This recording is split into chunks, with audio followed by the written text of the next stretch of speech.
একটা গল্প দিয়ে শুরু করি।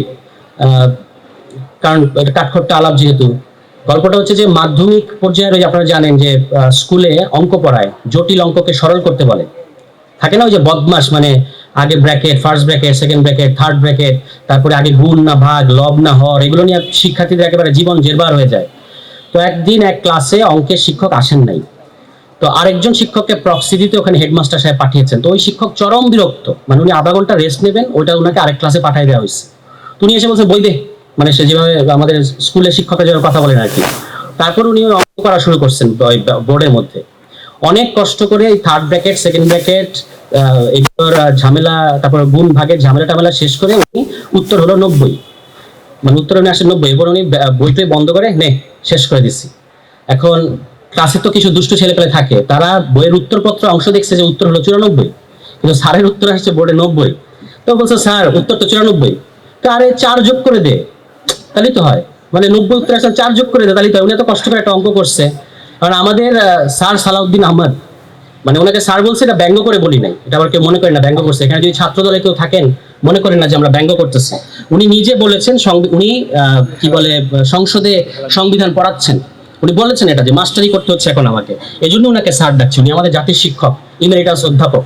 তো উনি দেখবেন সংসদ যে সার্বভৌম, এটা সিদ্ধান্তে কিভাবে পৌঁছান আমি এটা খেয়াল করেছি। জনগণ সার্বভৌম, সেই জনগণ আমাদেরকে ভোট দিয়েছে, সুতরাং আমরা সার্বভৌম, এরকম একটা ওনার লজিক। এবং আমি পরে খোঁজার চেষ্টা করলাম যে এই যে বলা হচ্ছে সংসদ সার্বভৌম, এই কথাটা তো মহান সংবিধানে থাকতে হবে, কোথায় আছে? তো ক্লুটা স্যারই দিয়েছেন।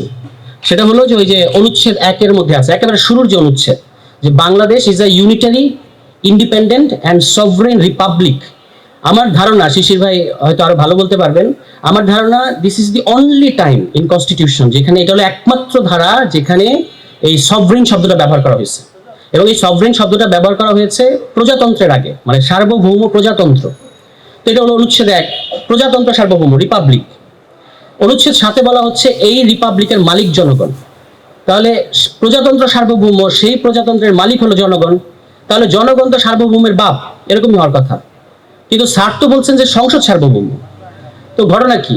তা আমি দেখলাম যে সংবিধান নিজের সম্পর্কে কি বলে, মানে সংসদ পড়ে, সংবিধান নিজের সম্পর্কে কি বলে। সংবিধান নিজের সম্পর্কে বলছে আমি জনগণের অভিপ্রায়ের পরম অভিব্যক্তির সাপেক্ষে সুপ্রিম, সভরিন না। সংবিধান নিজের ব্যাপারে সভরিন শব্দটা ব্যবহার করে না, সুপ্রিম। কতক্ষণ সুপ্রিম? সেটাও আনকন্ডিশনাল না, যতক্ষণ আমি গণ অভিপ্রায়ের সাপেক্ষে, ততক্ষণ আমি সুপ্রিম।